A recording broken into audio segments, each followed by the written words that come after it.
A man can sign $100 million deal with a smile on his face while someone across the table is already deciding where to bury him. Mia Calloway had learned that a long time ago. Not from a textbook, not from a crime podcast, but from 4 years of quietly balancing the books of people who made their fortunes in rooms that didn't have windows. She wasn't supposed to be there that night. The original plan had been for Derek, from the firm's downtown office, to handle the evening reconciliation at Aurum, the kind of private supper club tucked into the financial district of Toronto that didn't advertise its existence and didn't need to. You either knew about Aurum or you didn't. The clientele liked it that way. Derek had called in sick at 4 in the afternoon, and because Mia was the only other person in Calloway Financial Services with full clearance on the Aurum account, she'd pulled on her good blazer, the navy one that fit her broad shoulders properly without straining, and taken the subway downtown.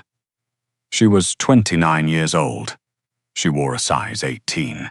She had a master's degree in forensic accounting from the University of Toronto that she had paid for herself, working night shifts at a 24-hour pharmacy for 3 years, while her classmates lived off their parents' money. She was good at her job. She was, in the way that mattered most in her world, completely and utterly invisible. That was the thing about being a plus-size woman in a room full of powerful men. They didn't see her. They saw a clipboard, they saw a cardigan, and a tote bag and a calculator. They never once considered that the woman tallying their wine invoices in the corner might also be cataloguing every whispered word, every nervous glance, every shift in body language that the room produced. Mia had never decided to weaponize that invisibility. She'd simply learned early that it was the only card she had, so she'd better play it well. Aurum's back office was a narrow room behind the main kitchen with fluorescent lighting that flicked at irregular intervals and a coffee machine that smelled permanently of burnt milk. She'd set up her laptop at the small desk connected to the club's internal accounting server and started Burgundy at $400 a glass. Bottles of Burgundy at $400 a glass. Wagyu at $280 a plate. Truffle supplements that cost more than her monthly transit pass. The numbers were straightforward. The clients were anything but. She could hear the dining room through the wall. Not clearly, not words.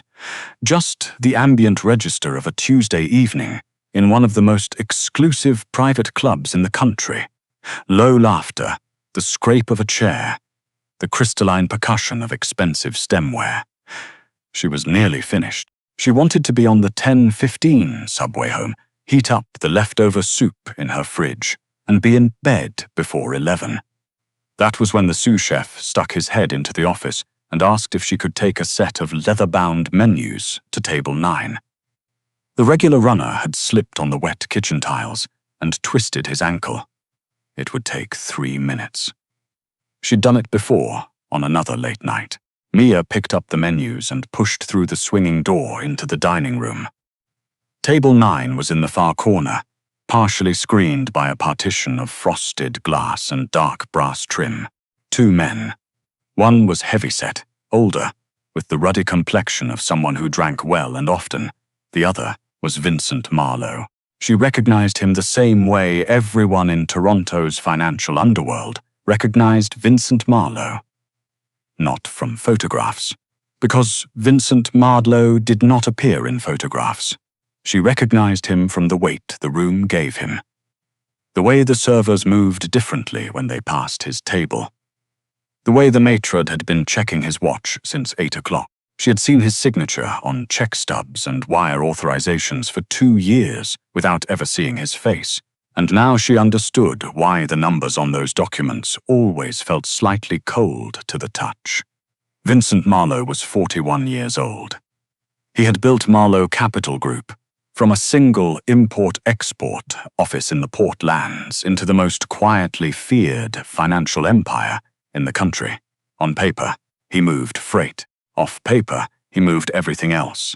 He sat with the contained, absolute stillness of a man who had never in his adult life needed to prove himself to anyone in the room. His suit was charcoal, perfectly constructed. His hands rested flat on the white linen, relaxed but precise, like a surgeon between procedures. Across from him sat Thomas Wick. Mia knew that name too, from different paperwork. Wick ran a mid-size investment brokerage out of the Exchange Tower, the kind of firm that always seemed to be doing just slightly better than the market should allow. He was smiling. He'd been smiling, she could tell, for the better part of the evening. It was the smile of a man who thought he was the smartest person at the table. Mia set the menus down without meeting anyone's eyes, the way she always did. She turned to leave. That was when she heard it. Not the words. The silence. The specific, weighted silence that fell over a table when someone is buying time. "I want the third tranche moved before Thursday," Wick said, his voice easy, conversational, the way men talked when they believed the room wasn't listening. "And I need confirmation that Carla is handling the oversight." "Carla retired," Marlowe said. His voice was low and flat, like still water over bedrock. "Right," a brief pause. "So who signs off now?" "That's being arranged." She was 2 steps from the partition when she caught the reflection in the frosted glass. Not Marlowe's face, Wick's. The smile was still there, but something underneath it had shifted. He was watching the entrance. Specifically, he was watching a man who had just stepped inside the dining room and taken up a quiet position near the coat check.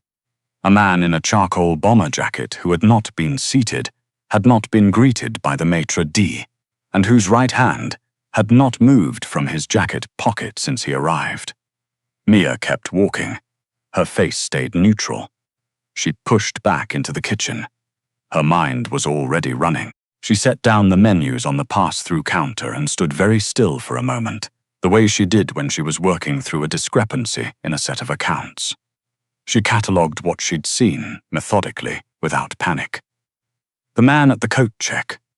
Too still. Not the stillness of someone waiting for a jacket. The stillness of someone waiting for a signal. The server who normally floated Table 9 section was absent, not on break, absent. His station tray was still sitting where he'd left it, wine key on top, as though he'd stepped away for 30 seconds. That had been 15 minutes ago. She'd noticed when she first came out. A second man, she now realized, had been sitting at the bar since she arrived. She'd clocked him unconsciously the way she always clocked things, the way her brain filed information, whether she asked it to or not.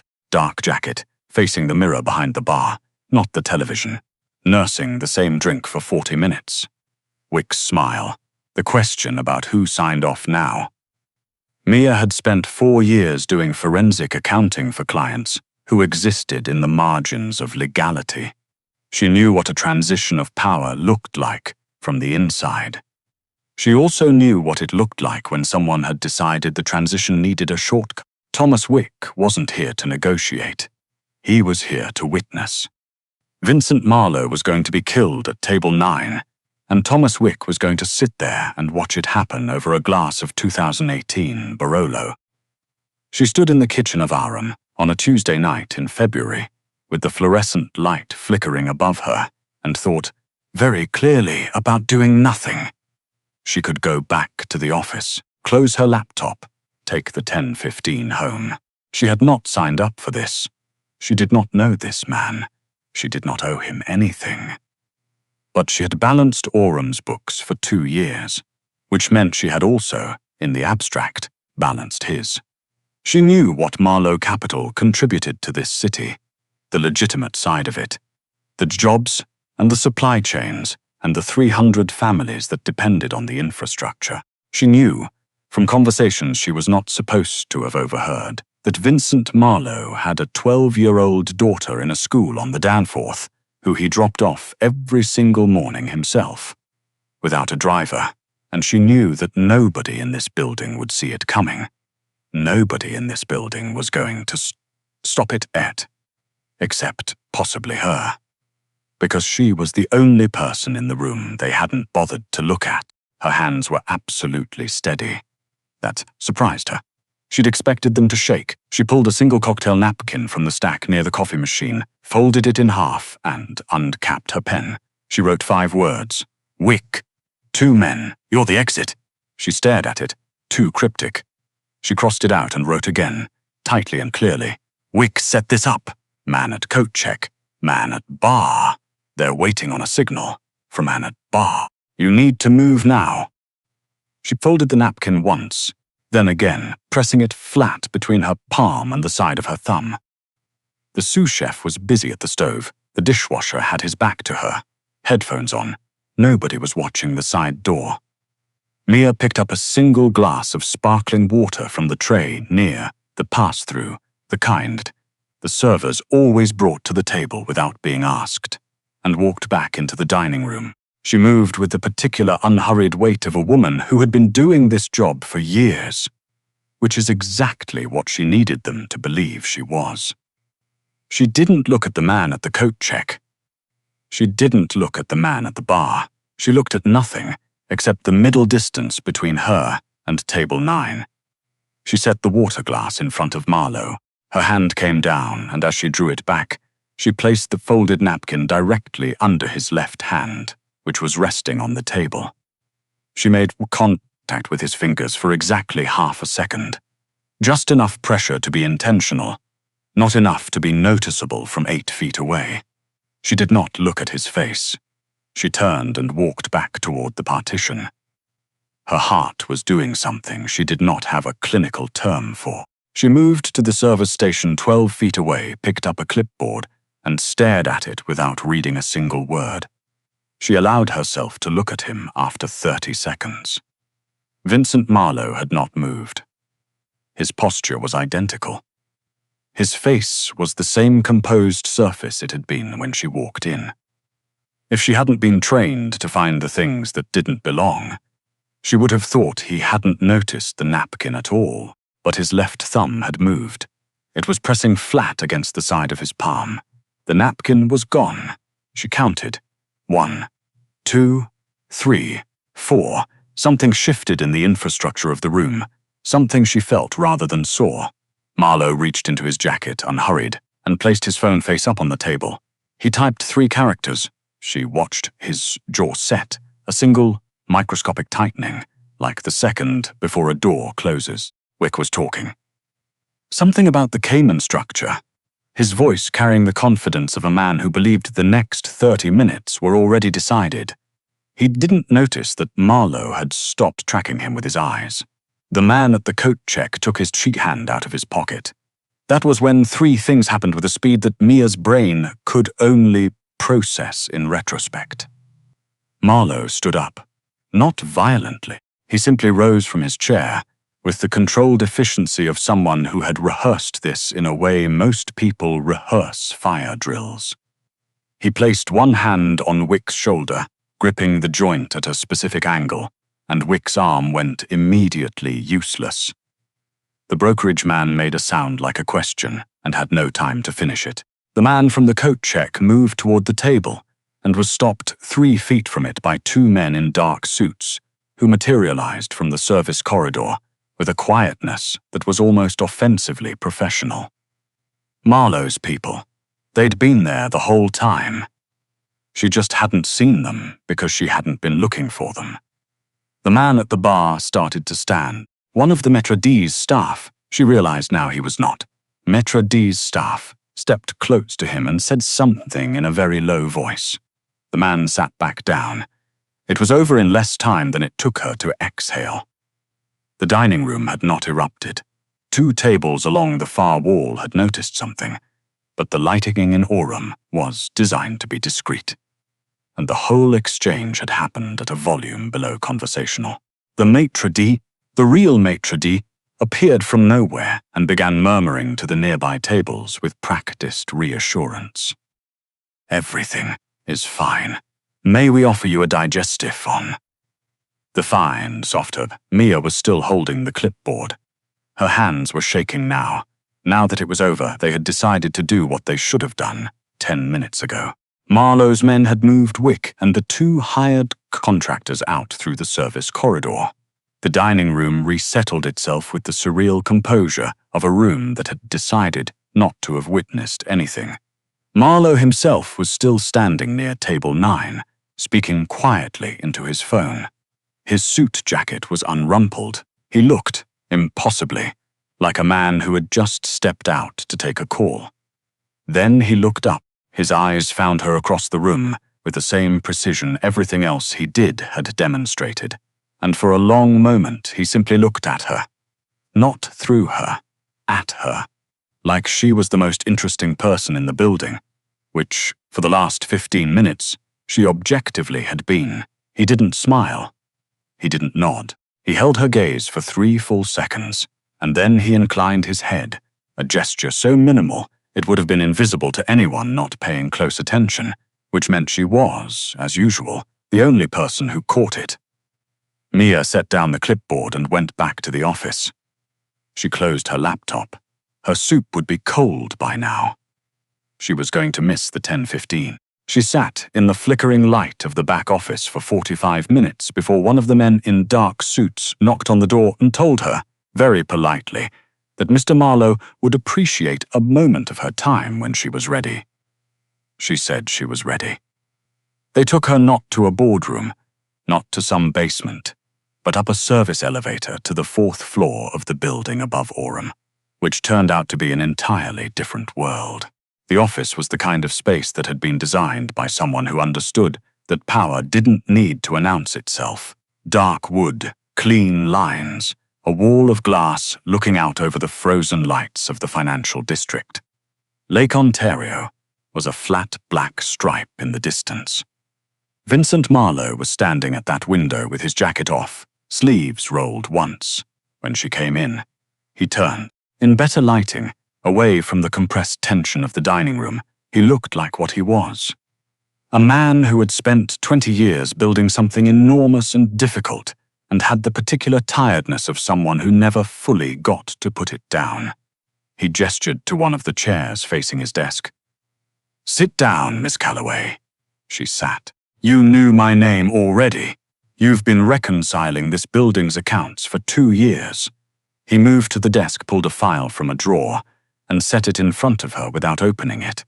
"I know everyone who touches the numbers. Then you know I'm not a threat." "I know you're the opposite of a threat," he said, sitting down across from her. "That's not why you're here." He studied her the way she'd studied that dining room. Thoroughly, without the pretense of casualness. She didn't look away because she'd learned a long time ago that looking away was the thing that made people underestimate her. And she was finished being underestimated tonight. "Why did you do it?" he asked. It was the same question she'd asked herself in the back office for 45 minutes, and she still only had the same answer.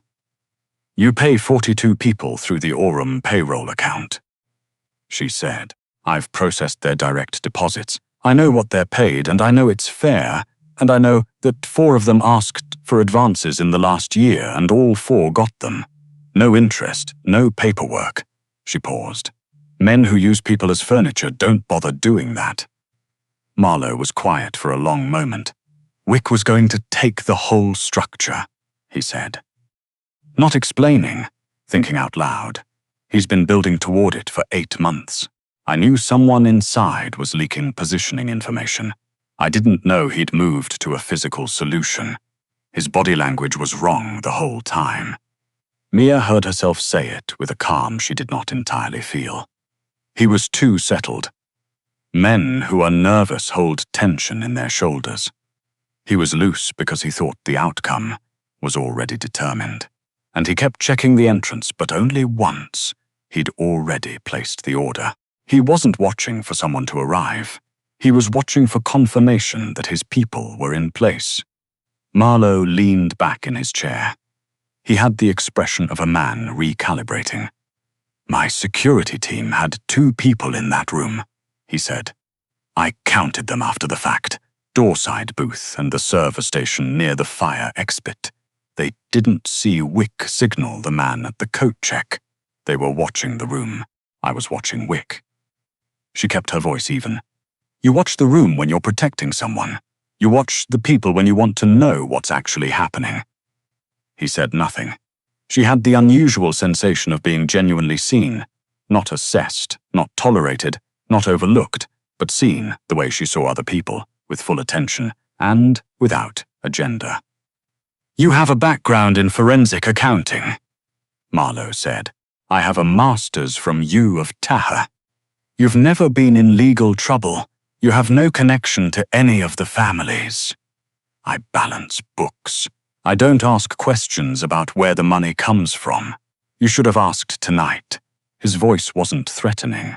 It was almost gentle.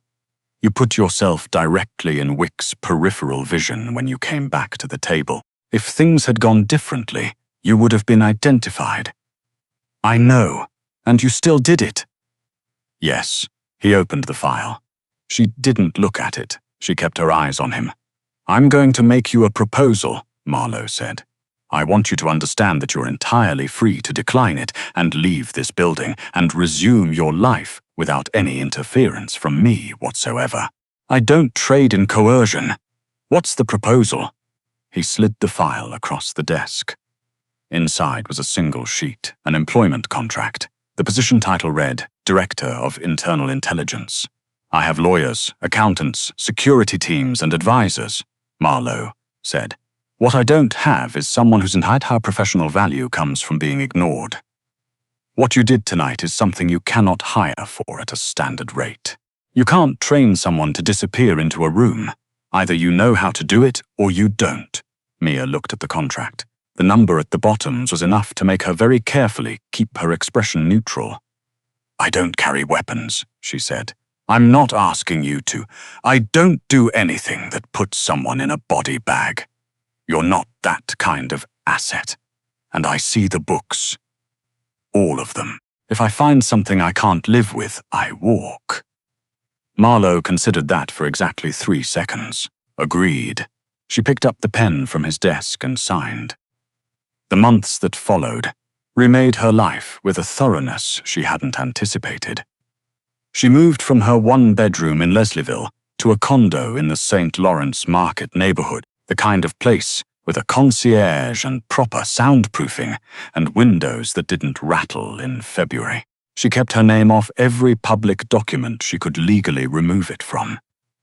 She told her mother she'd gotten a new position at a financial consulting firm, which was technically true.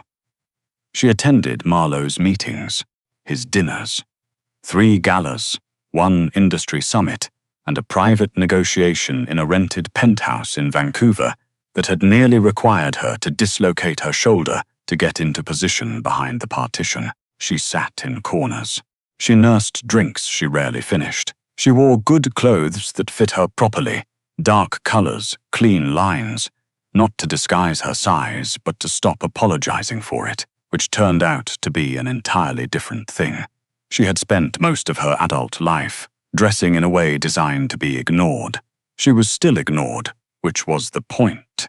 But now she chose it instead of having it chosen for her. She was good at this. She had always been good at it. She was better now, because, for the first time in her life, she was being paid what she was worth. In March, she caught a senior lieutenant named Greer, running a parallel ledger through one of the subsidiary shell companies, $3.2 million over 14 months.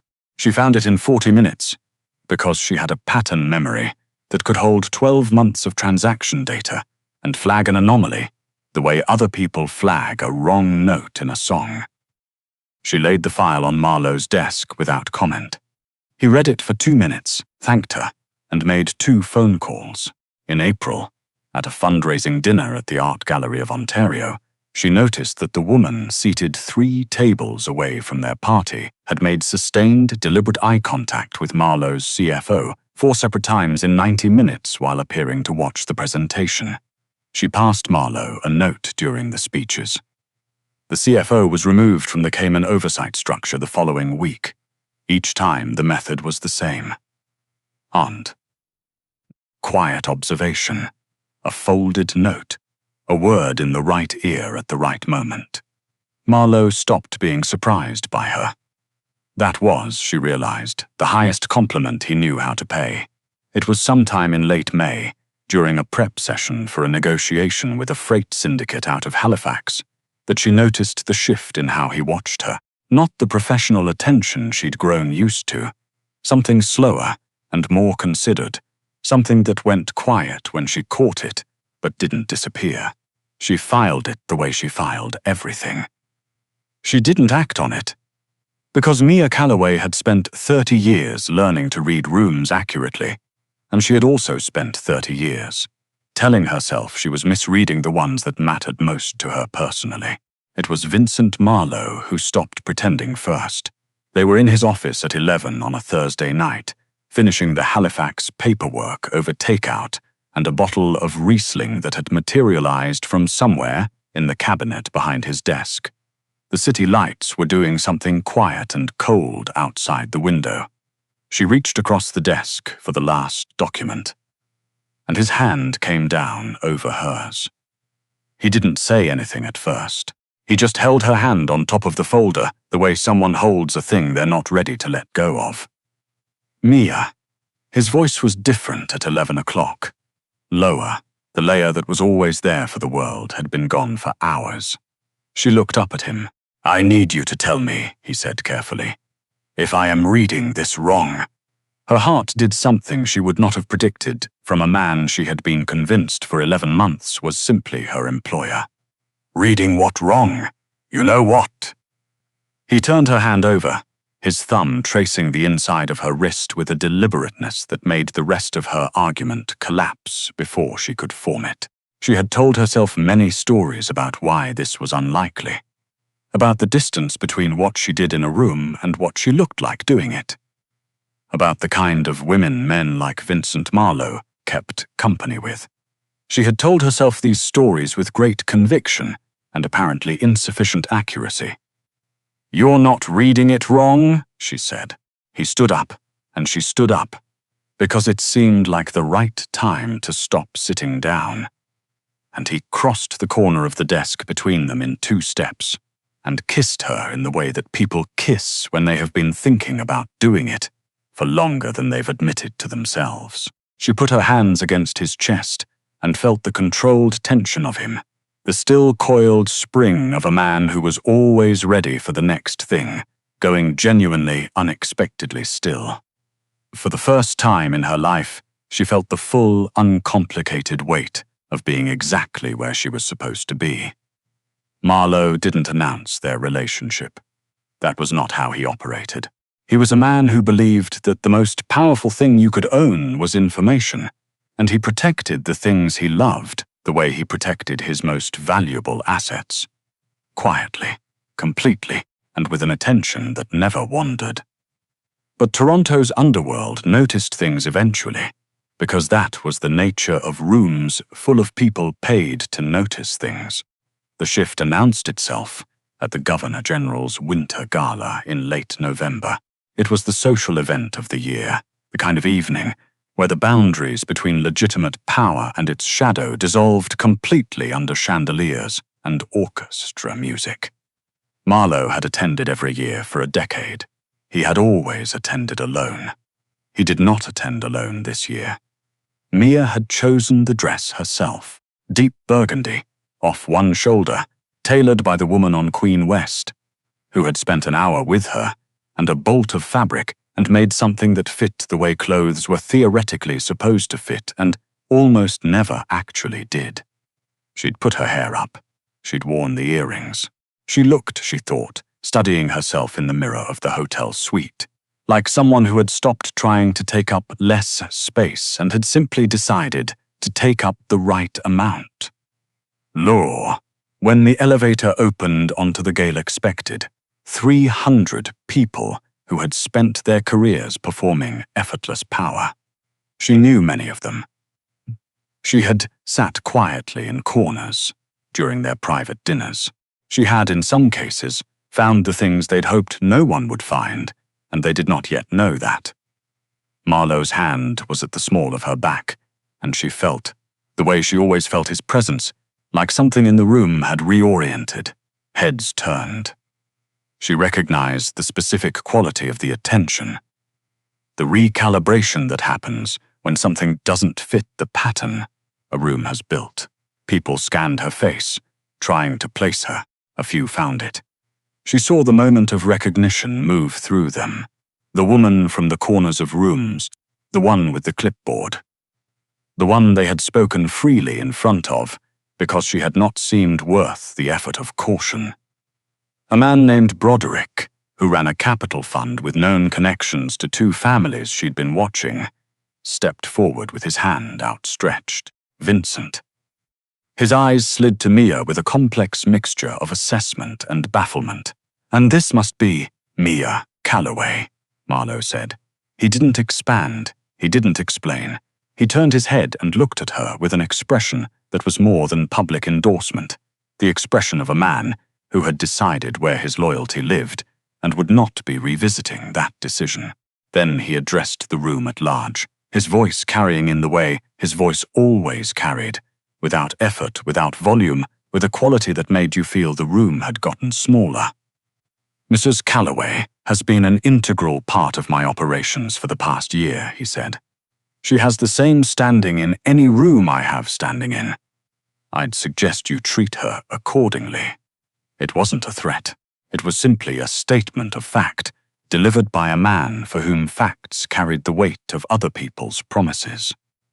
Around them, 300 people in formal wear quietly and collectively revised their understanding of who Mia Calloway was. She thought about the fluorescent light in the Orem back office, the flickering one. She thought about the Tuesday night in February when she had picked up a cocktail napkin and a pen and made a decision that had improbably led her here. She thought about all the rooms she had sat in for years, cataloguing everything, seen by no one, building a body of knowledge that the people around her had freely handed over and decided there was nothing there to worry about. And to worry about. She was still building it. She would always be building it. But she was doing it now in a room that knew her name, with her hand in the hand of the most dangerous man in Toronto, standing in the full light of the chandeliers, where every person present could see her clearly. They had spent years looking through her. Not one of them would make that mistake again.